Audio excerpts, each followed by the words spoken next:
ஓம் சாந்தி. 18/8/2024.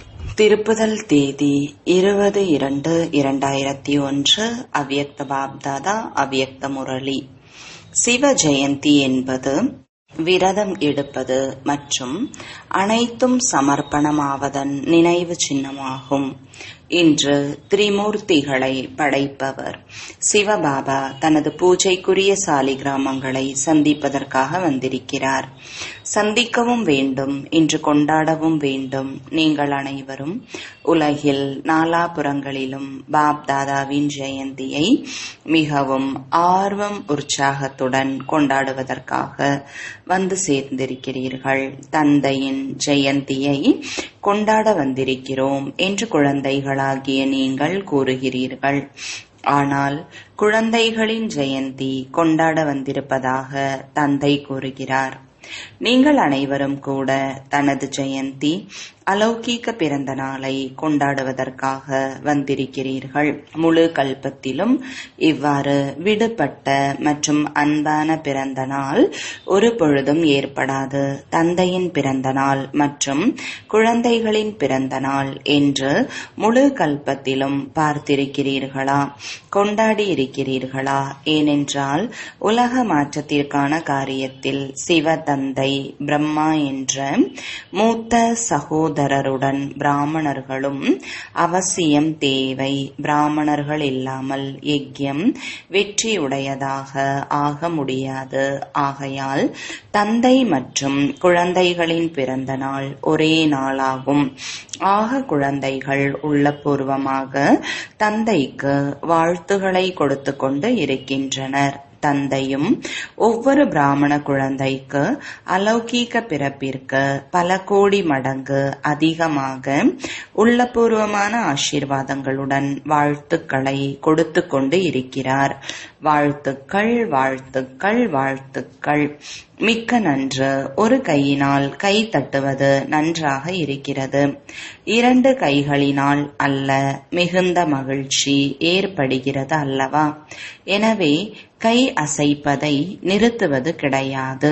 உலகில் பக்தர்களும் கூட சிவ ஜெயந்தியை மிக விமரிசையாக கொண்டாடுகின்றனர். ஆனால் அவர்கள் ஒரு நாள் விழிப்புணர்வு மற்றும் ஒரு நாள் விரதமாக கொண்டாடுகின்றனர். குழந்தைகளாகிய நீங்கள் அஞ்ஞான நித்திரையிலிருந்து விழிப்படையும் சங்கல்பம் ஒரு நாளிற்காக மட்டும் செய்யவில்லை. அவர்களும் விழிப்பாக இருக்கின்றனர். ஆனால் நீங்கள் ஒரு சங்கம யுகம் வைரத்திற்கு சமமான யுகத்தில் விழிப்புணர்வு செய்கிறீர்கள், செய்து கொண்டு இருக்கிறீர்கள். விழிப்படைந்து விட்டீர்கள் தானே? இப்பொழுது மீண்டும் தூங்கிவிட மாட்டீர்கள் தானே? அல்லது சிறிது தூங்கிவிடுவீர்களா? தூங்கவில்லை என்றாலும் சிறிது தலை சாய்ந்து விடுகிறது. இந்த விழிப்புணர்வு அப்படிப்பட்டது. அதாவது சுயம் விழிப்படைவதுடன் மற்றவர்களையும் விழிப்படைய செய்கிறீர்கள்.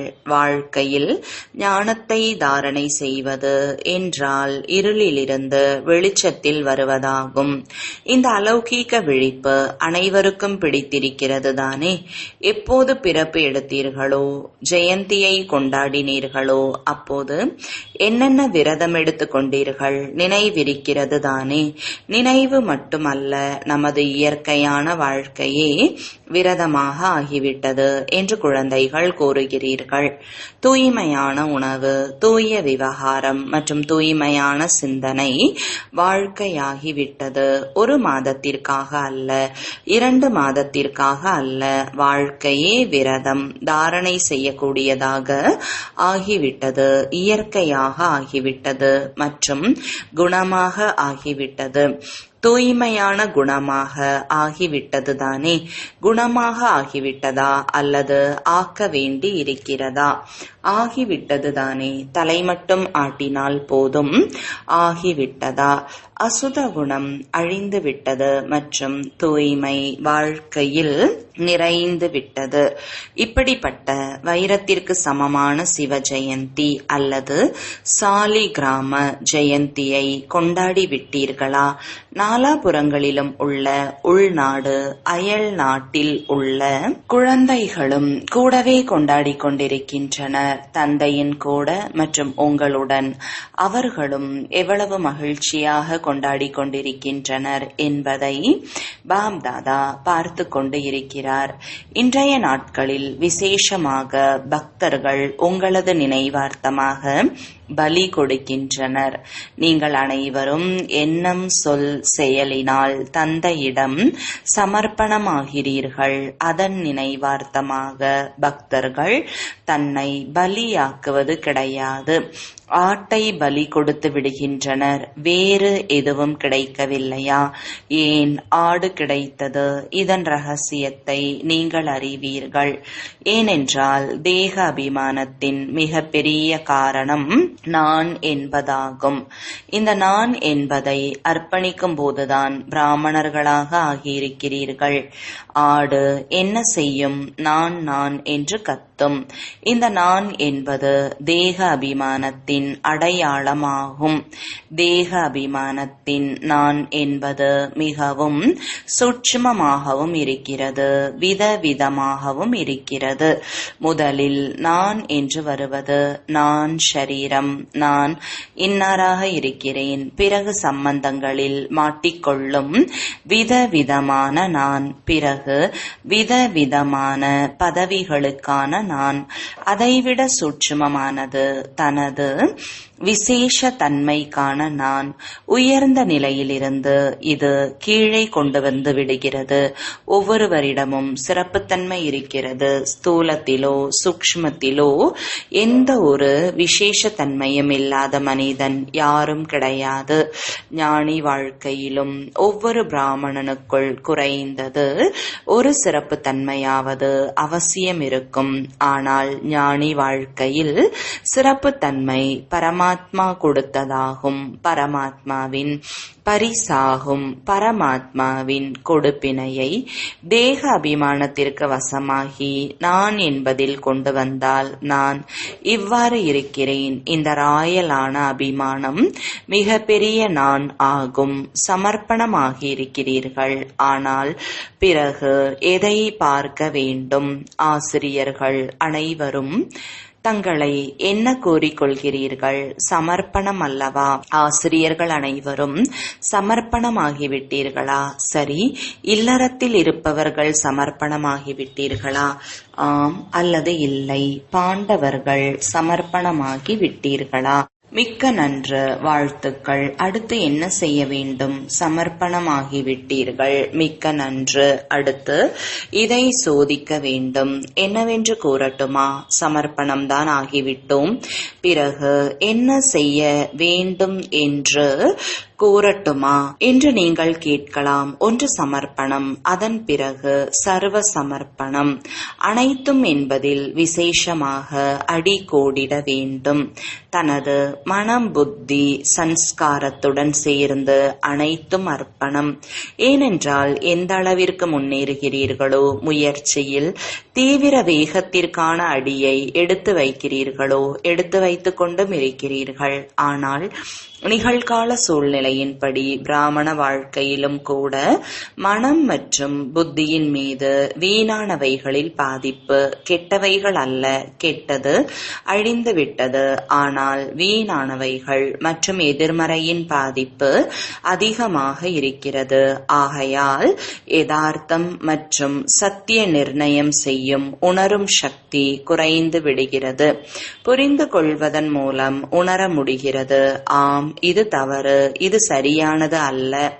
ஆனால் ஒன்று விவேகத்தின் ஆதாரத்தில் உணர்வது, மற்றொன்று உள்ளபூர்வமாக உணர்வது. ஒரு விஷயத்தை உள்ளபூர்வமாக உணர்ந்துவிட்டால் உலகமே மாறினால் சுயம் மாறமாட்டார்கள். பழைய சன்ஸ்காரம் 63 பிறவிகளாக இருக்கின்ற காரணத்தினால் இயற்கையாக ஆகிவிட்டது. இதை வேறு ஒரு வார்த்தையின் இது தவறு கிடையாது, என்னுடைய குணம் என்று கூறுகிறோம். ஆக சில சன்ஸ்காரம் அழிகிறது, சில அமுங்கி இருக்கிறது, பிறகு வெளிப்பட்டு விடுகிறது. ஆனால் அனைத்தும் சமர்ப்பணம் என்றால் ஒவ்வொரு ஆத்மாவிற்காக மனதின் உணர்வு மற்றும் பாவனை மாறிவிட வேண்டும். எப்படிப்பட்ட ஆத்மாவாக இருந்தாலும் விதவிதமான ஆத்மாக்கள் இருக்கத்தான் செய்வார்கள். கல்ப விருட்சம் அல்லவா, விதங்கள் இல்லை என்றால் அழகு இருக்காது. ஆனால் ஒவ்வொரு ஆத்மாவின் மீதும் சுப பாவனை மற்றும் சுப விருப்பம் இருக்க வேண்டும். சுபமற்ற பாவனையும் மாற்றி சுப பாவனையாக வைக்க வேண்டும் அல்லது கொடுக்க வேண்டும்.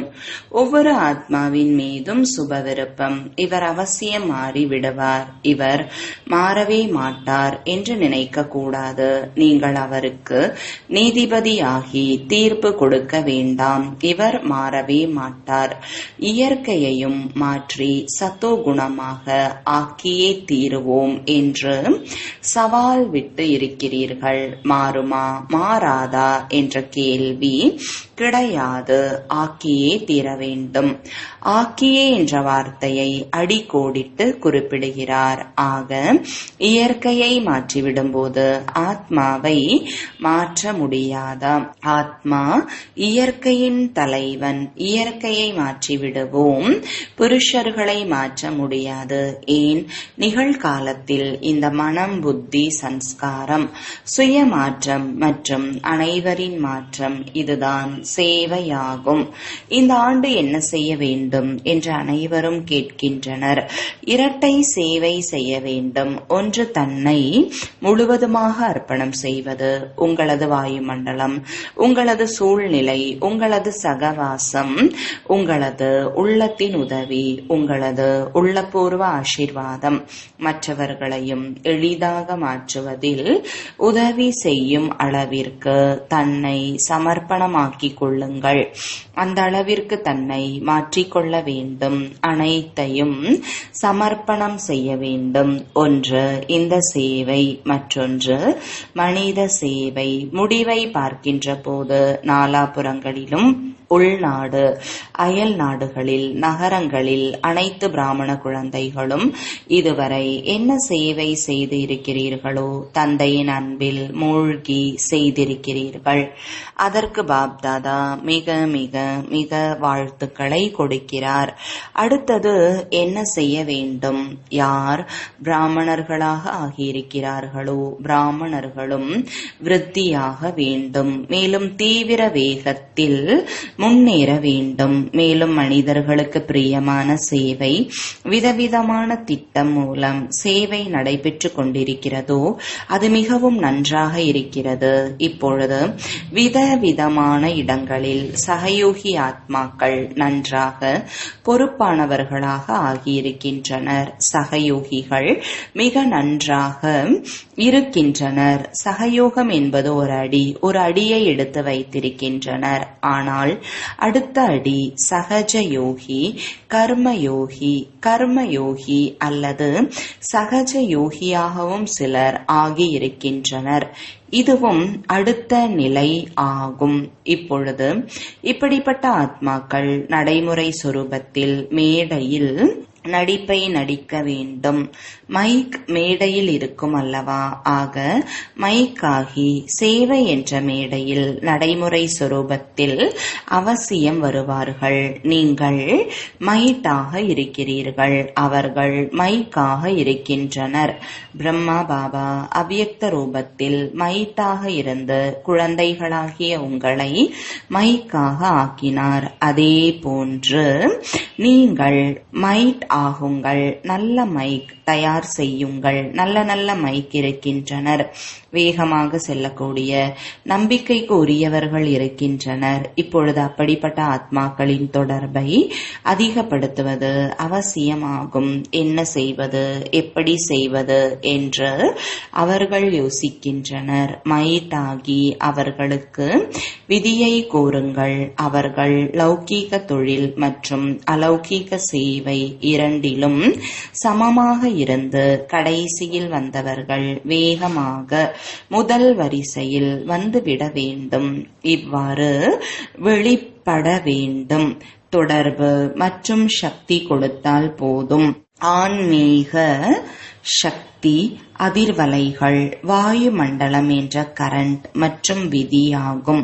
சமமாக இருக்கும் வாழ்க்கையானது மிக நன்றாக மற்றும் எளிதாக இருக்கிறது என்பதற்கு நிமித்தமாக அவர்கள் ஆக வேண்டும். சரிதானே? என்ன செய்ய வேண்டும் என்பதை கேட்டுக்கொண்டீர்களா? சிறிய சிறிய பூங்கொத்தை தயார் செய்யுங்கள். பெரிய பூங்கொத்து இல்லை என்றாலும் 5 மலர்கள் 10 மலர்களின் பூங்கொத்தை கொண்டு வாருங்கள். ஒவ்வொரு திசையின் பக்கமும் பாப்தாதாவின் பார்வை இருக்கிறது. கேட்டீர்களா? பாண்டவர்கள் கேட்டீர்களா?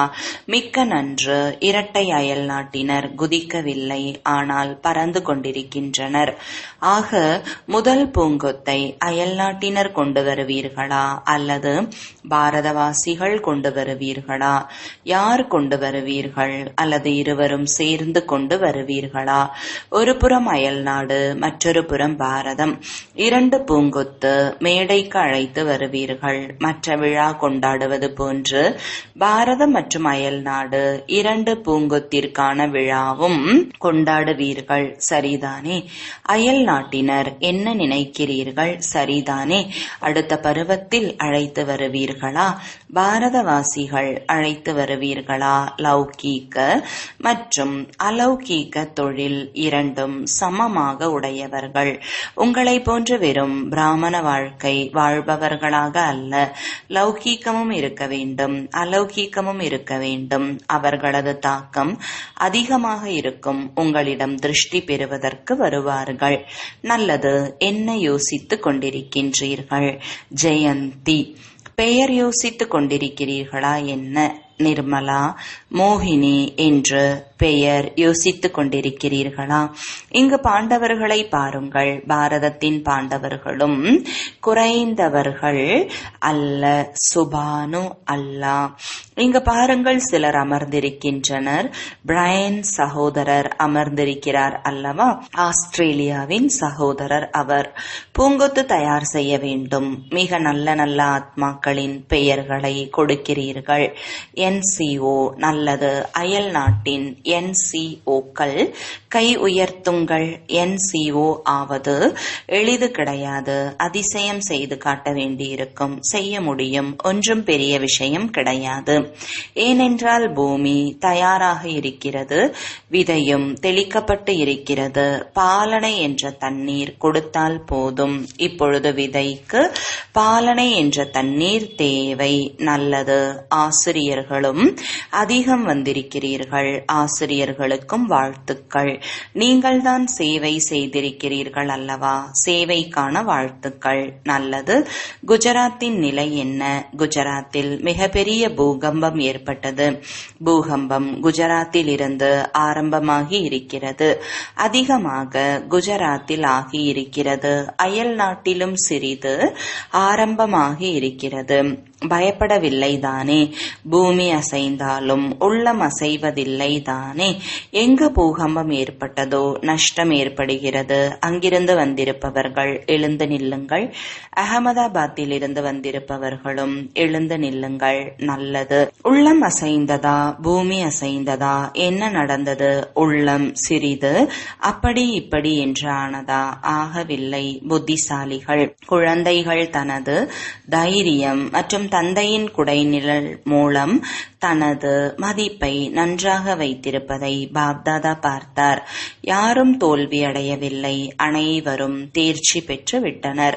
சிலர் குறைவாக, சிலர் அதிகமாக, ஒவ்வொரு இடத்திலும் வரிசைப்படியாக ஏற்படத்தான் செய்கிறது. ஆனால் தேர்ச்சி பெற்று விட்டீர்கள், வாழ்த்துக்கள். அதிகம் பாதிப்படைந்த இடத்திலிருந்து யார் வந்திருக்கிறீர்கள்? ஒன்று புட்ஜ், மற்றொன்று பஜாவிலிருந்து ஒரு சகோதரி வந்திருக்கிறார். நல்லது. புட்ஜில் 1000 புஜங்கள் உடையவருடன் நீங்கள் இருந்தீர்கள். நல்லது. சோதனை தாளில் தேர்ச்சி பெற்று விட்டீர்கள்.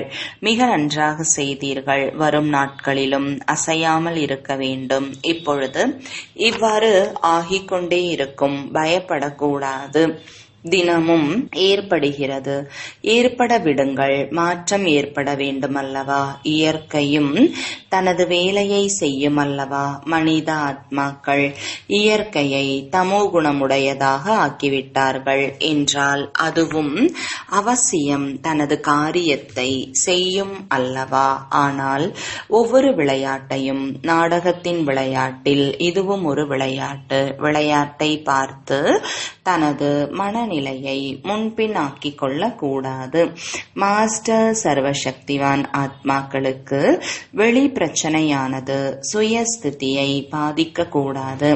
மேலும் ஆத்மாக்களை மானசீக குழப்பங்களிலிருந்து விடுவிப்பதற்கு நிமித்தமாகுங்கள். ஏனென்றால் மனக்குழப்பத்தை நீங்கள் தியானத்தின் மூலம்தான் போக்க முடியும். மருத்துவர்கள் தங்களது வேலை செய்வார்கள், விஞ்ஞானிகள் தங்களது காரியத்தை செய்வார்கள், அரசாங்கங்கள் தங்களது காரியத்தை செய்யட்டும்.